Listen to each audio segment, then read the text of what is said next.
All right, this is take two, I believe, of this script. I didn't like that. I didn't like the first one. There's actually no script. This is just me rambling. Um, so this is me rambling about the 1967 classic everybody has seen called Countdown. Countdown. It's called Countdown. It's called Countdown. It's called Countdown. It's a classic. Everybody's seen it. I'm actually, I actually never heard of this film at all. So it's set. It was made in 1967. It's about a guy who goes to the moon. That's like almost a basic thing about it. And I'll Attack and go through the target the quick objective. plot Take ground and synopsis control here. it at all costs. I'll Let's try as quick move. as I can, I guess. Alright, so the film opens with Apollo 3, the fictional Apollo. Oh my god, he's done. Okay. Opens with the fictional Apollo 3. And they're doing their test mission.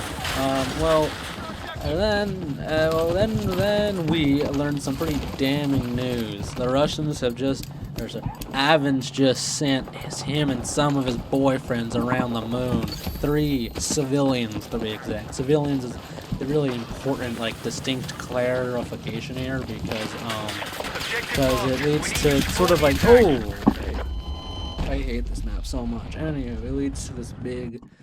It leads to the central just conflict of the story. So anywho,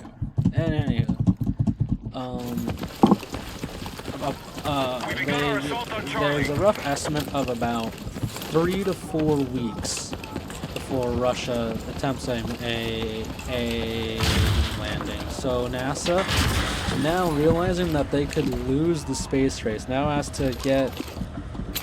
Oh, okay, that was the wrong button.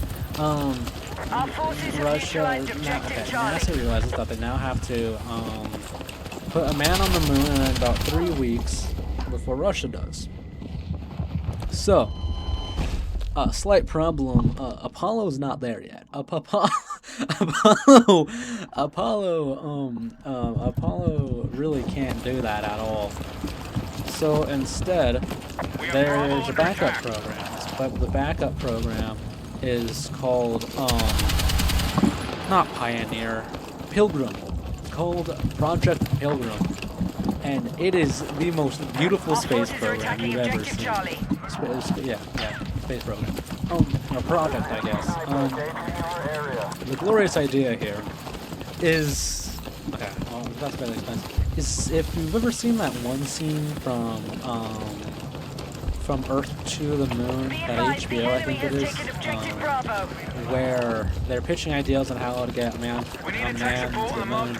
And one of the ideas, rather comedically presented, is just set a man there and then just don't bring him back. We put a man on the moon as soon as possible. Just get him there We can keep sending him supply ships. until we figure a way to get him back. Well, that's. That's. No. No, I'm sorry, gentlemen. I'm sorry, but there is no way on God's green earth we would ever do anything like that. I'm sorry.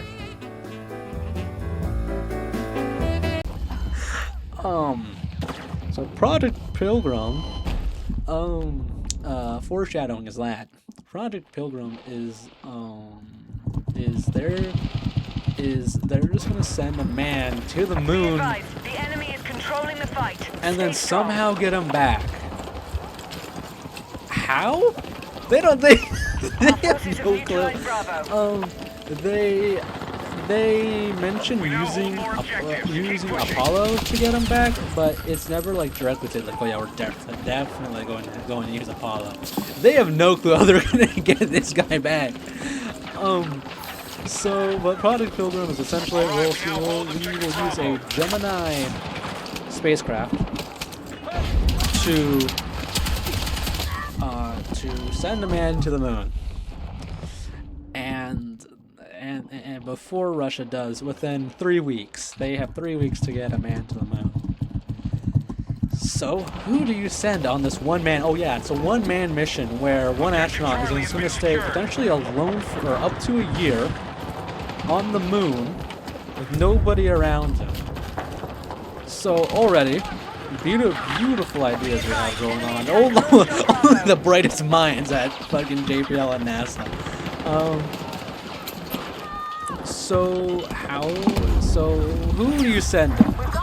Obviously, you need the best of the best. Slight problem: the best of the best doesn't work. The best of the best is a Colonel Major. And so you know how Our attack on Echo is underway. you know how I mentioned earlier that the Russians send a civilian, that they send civilians, multiple. Objective Echo is in enemy hands. Well, now, because Russia's done that, America can't send the actual Air Force guy up there because then it looks military, and that's bad optics. Remember, PR's a thing. Remember, goddamn journalists are out here reporting on things, and damn journalists do a hell of a lot worse. So, they have to send a civilian. In comes geology guy. I don't remember his name's like Lee or something, but I'm just gonna call him geology. Oh, it's a lab. I thought it was a dev. Oh my god, it's a dev. Anywho, they have to send a geologist to the moon, a civilian geologist. Slight problem. Mr. Geologist doesn't. Mr. Geologist does not know how to fly a Gemini spacecraft. He doesn't know. He doesn't. He doesn't know much. Really. He does know much, but he needs to do it. So yeah. So the guy teaching him is in NASA's infinite wisdom. They assigned the man who was passed up for the space mission. Obviously, there's no bad blood between them. So things go according to plan, and everyone makes it perfect. No. Colonel Man absolutely despises geology guy and sends this poor kid through the ringer, dude. He's so mean to this guy. He does his absolute best to get him out of the program so that he can go. And he only sort of stops after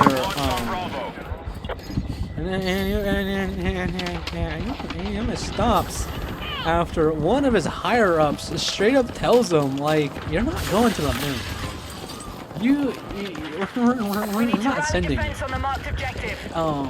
And if you want to fail this kid, you can, but that doesn't cancel the program, and we're gonna lose the space race. And it's all because of you being petty and your big ol' ego. So Air Force guy sort of calms down and says, okay, because I have to actually teach this guy how to fly a Gemini spacecraft. So first hour of the film is really just that. The first hour of the film is, I would argue, one long melodrama plus a training montage. That's like, that's how I'm going to describe the first hour of this film. Total film's like I think it's like an hour and 47 minutes, I think? Hour 45, 47? I think it's 47. It doesn't really matter. But anywho. We're at the hour mark, and finally, we get to see the rocket, the Gemini rocket, and they send it up, and it goes up.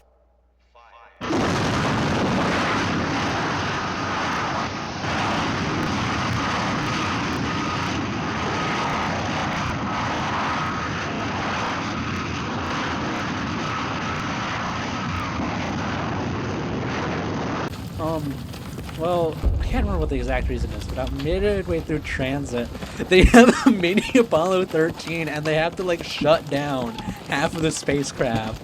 No, there was, okay, I think it said that there was arcing and during launch, and so electronics are a bit short, and so they have to and so now they have to like shut down, I think it was like everything. They have to shut down pretty much everything. in order to get this guy to the moon, this one man to the moon. And oh my god, I forgot the second time I've done this script and I forgot to mention it. So Project Pilgrim uses two spacecraft like Apollo. You have the lunar module and you have the sort of command module. Actually, no, scrap. That's a terrible analogy. Okay, so you have the car to get to the moon, and then you have the home. You have the moon home. So you have the space home. Oh my god. And so, slight problem is that you can't transport them both at once. The Titan II that they're using can't do that. It's good. It ain't that good though. So they have to send the space home up to the moon first, and then send geology guy. And so geology guy has to actually, firstly, in lunar orbit, identify the space home before he can land to make sure that it's like down there and all that. Oh, you got a squad leader. Oh, okay. And so, a slight problem is that geology guy can't find the spacecraft at all. And so, the space, oh my god, dude, these beautiful, this map. Okay, where was I? Okay. And so, he decides, screw it, I see it. He lies to mission control without seeing it, and he lands on the moon without actually knowing where it is. Communications are cut off for some reason, and he just has to, like, wander around the moon completely alone and try to find this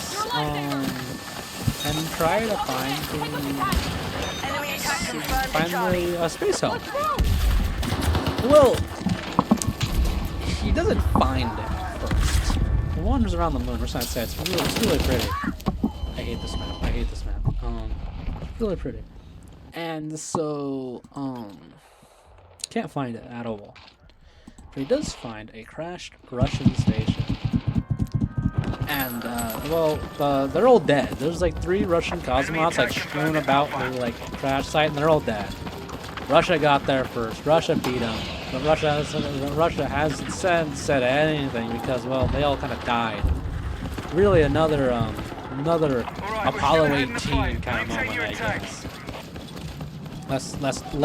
Less horror centered on moon rock bugs, but anyway. Objective Alpha has been lost. Okay. Just quick side tangent. How come when I shoot, my bullets don't do anything? But when they shoot, all of a sudden, I die. You know, like, look at me, I die. Spawn die. We need to rally defense for the marked objective.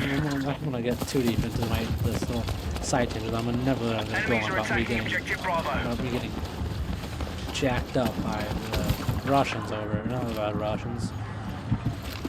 I guess Europe? Our Hex? forces are hitting Alpha. Oh my god, you little rat. Okay, anywho, he finds a crashed Russian spaceship. Crashed Russian, oh my god, why would you... Secured Delta. Why would you bleed out, Uncle? I'm literally coming at you. I know you can hear the defib sounding and you bleed out. Why would you do that? That's so silly. Oh, how come my teammates... Okay. I'm losing focus here.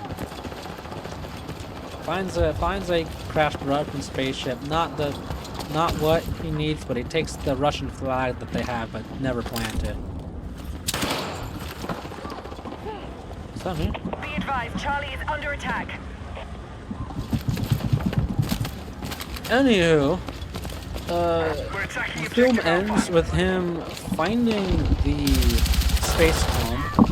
Where do you come from? Where do you come from?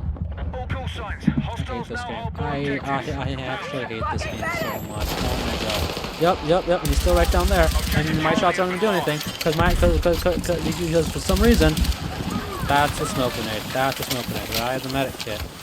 Oh my god. Die. I knew it. I saw you move.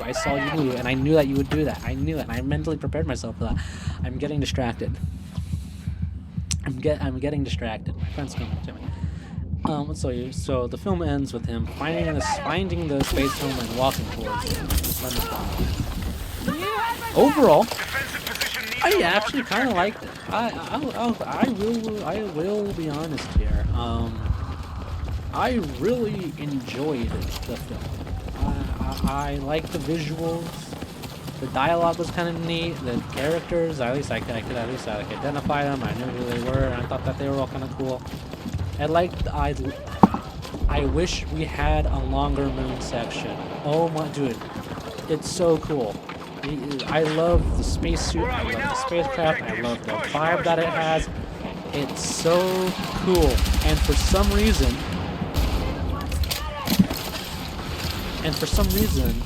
it's only like the final like 20 minutes that you spend on the moon. It's like the final 20 minutes, nothing else. I have yet to find out why. We are still controlling the fight. Keep it going. Because the moon section is easily the best in my opinion. I love it. I mean, don't get me wrong. I like the opening bit. It sets up like the conflict, and it sets up like the drama and the stakes and all of that. But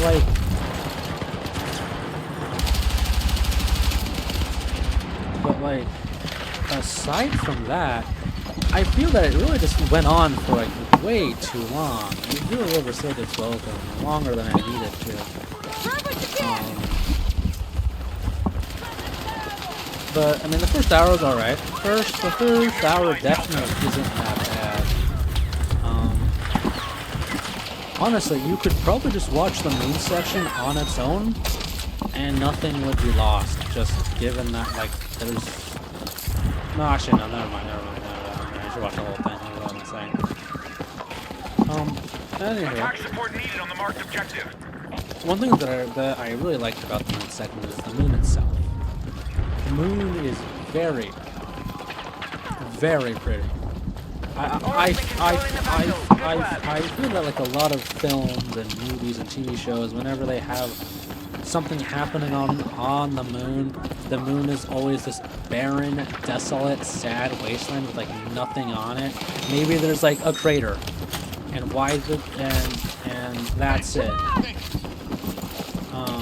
Objective Echo neutralized. But like in that film, there's like mountains and the guys like going around like little bends and there's like a crater or something. There's like a random spaceship. It's so cool. I love it.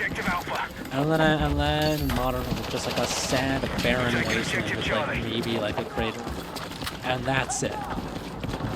It's really boring. We no longer control. Alright, we're heading to victory. I think that that Apollo 11 not only got man on the moon, but also killed our sense of wonder and joy whenever we like designed moon sets.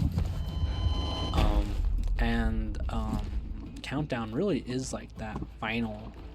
It's like the one of the last films to feature a moon landing before we actually before we landed on the moon, and the moon was forever doomed to be a sad, barren wasteland by every single goddamn Hollywood executive because we needed to be realistic. Because God forbid this could get me. You could get me. Look at you stupid Dumbo. You stupid. All right, I'm back. All units, mission objectives are confirmed. Capture and dissolve hostile attacks. Let's go. I don't remember where I was.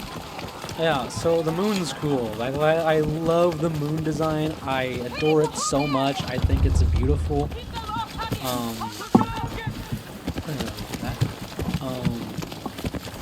I really do think that, you know, after Apollo, every film, every film and movie needed the moon to be sad, flat, and boring with like nothing cool on it. And then you have this film, and like the moon the moon's like all mountainous and it's cool and it's sick and it's awesome. I can't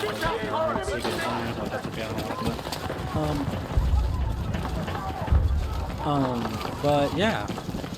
No, another neat thing I liked is the moon suit used. I love how the moon suit is just I love how the moon suit is just like a cover on the Gemini spacesuit that they use. It's just like a normal like plastic cover. I love it so much. I think that it's great that they went with that. Another thing I like is the spaceships themselves. I really liked the way that the space home looked. I love the goofiness of the lunar lander that geology guy uses.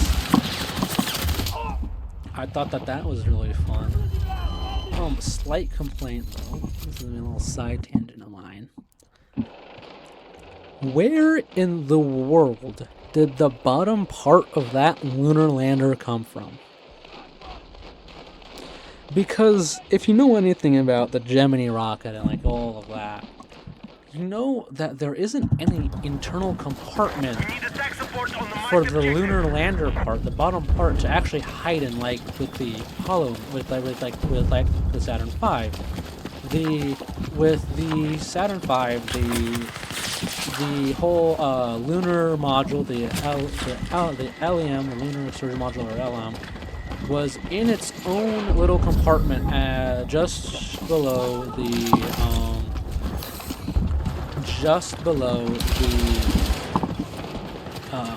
service module. Gemini and the Titan II that use doesn't have that.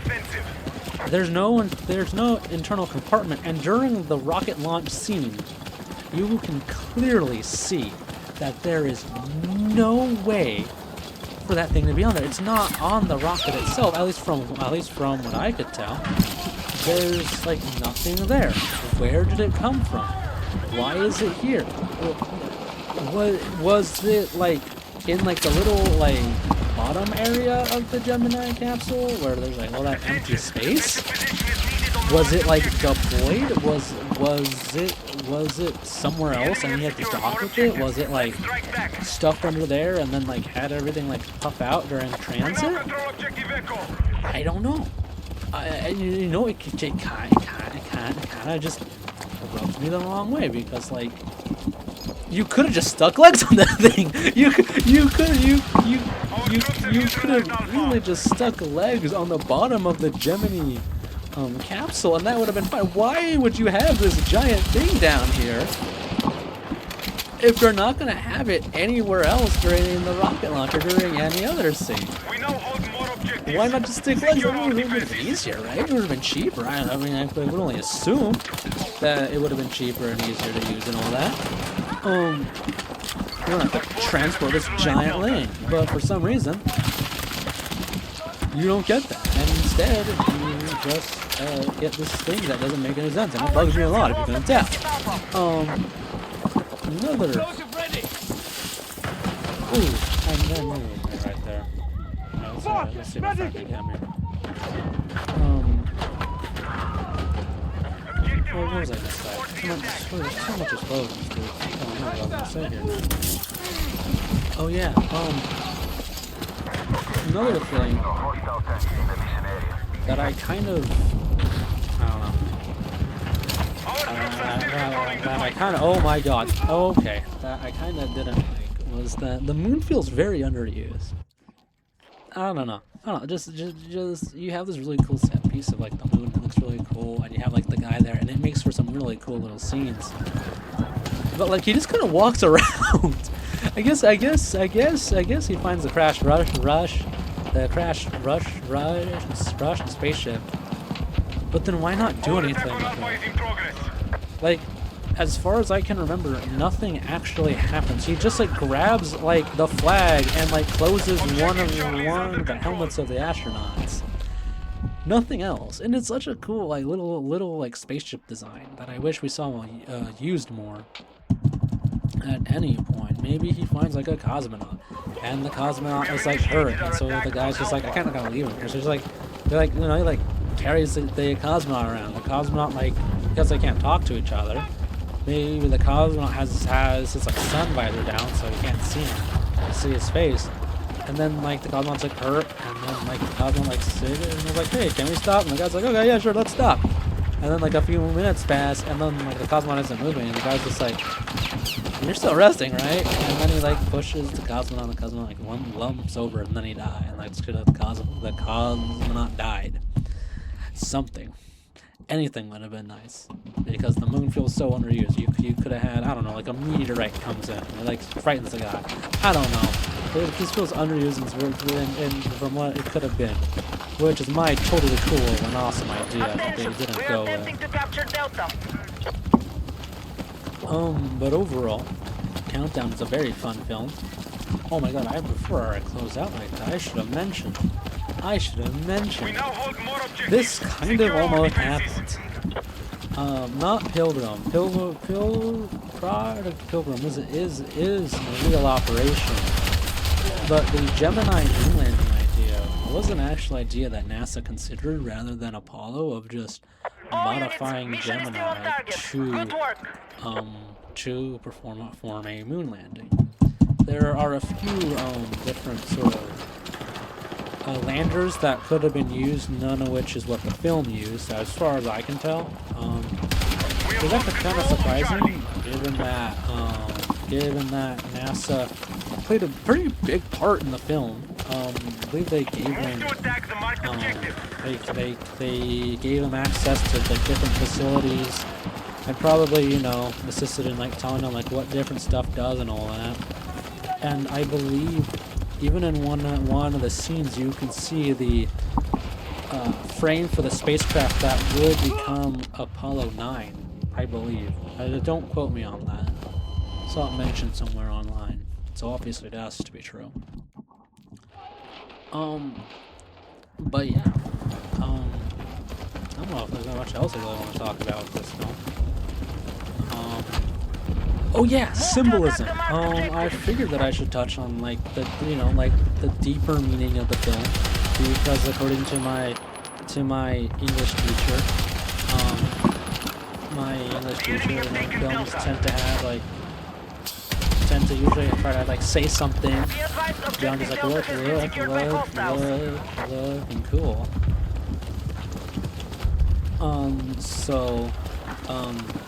I think film does sort of say something. I guess how everybody's sort of the same, or I guess the similarities between the U.S. and Russia, because at least in the film, America scrambles to go to the moon because the Russians are scrambling to go to the moon. Likewise, the Russians only perform that moon landing because it breaks in the press that America's gonna send a man to the moon. So they launch like a week or so earlier, probably a lot more haste. We don't get like the Soviet perspective at all, so we don't really know.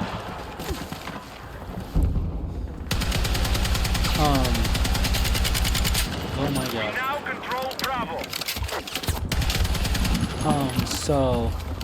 And you know, both of them are clearly sent on what's probably meant to be a one-way mission. I mean, at least for the Russians, it was one-way. They all died. they all kind of died. At least for our geology guy, he's sort of sent out there because they need to get someone up there, and they have no way that they don't know how they're gonna get him back. They're just gonna figure that out. They're just gonna figure that out as they go, I guess, man. So, wait, I want to see if I can stick this. Nope. So, I don't know. And then there's also that scene where geology guy gets the two flags that they're gonna put up on the moon, and he like puts them like right next to each other, And then in between them, he puts the little mouse that his child uses. Oh my god. And I don't know. Sure, there's something profound that somebody more skilled can say about it, you know. And if I could, you know, be that guy, maybe it's, you know, symbol of like the mediator between all of this is innocence.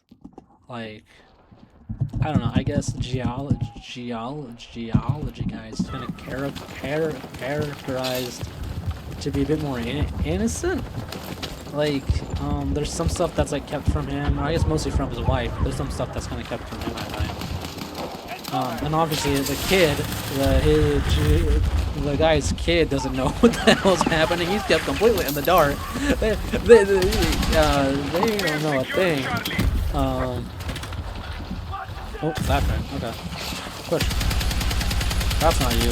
But I got your boyfriend.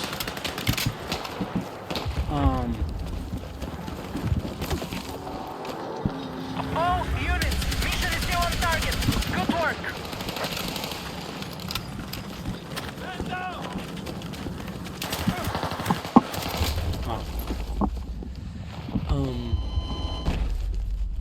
Like, yeah, but like the mouse is like just put there, and it's like sort of like the mediator is this like small mouse between these two giant titans of industry and war and of scientific progress. There is a simple mouse between them. Oh my god, I can't aim.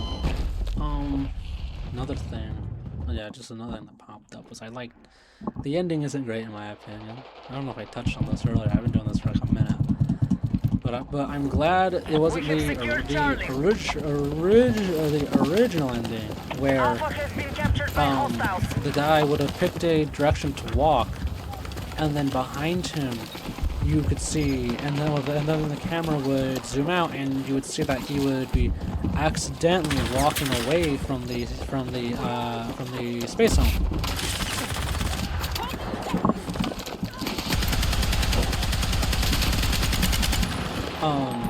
I'd say didn't go with that, because I have seen enough films and movies, especially from my English teacher that I mentioned earlier, of sad and depressing endings. I'm tired of them, bro. I'm tired. Every single film or book you would have us read would always have like the main character die, and like it's all sad or something like that, and I always hated it. You know, there wasn't a single book that had a happy ending that he had us read, dude. I swear. That was a great guy. Anyway, I think I'll just end it there. I don't have much more to say, and I feel that I might be repeating myself now. So with that death, oh my god, it's a ripple effect, Dev. We need attack support on the marked objective.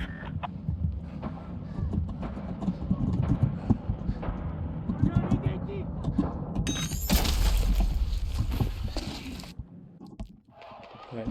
Bye, Dev. There we go. Okay, we'll end it there.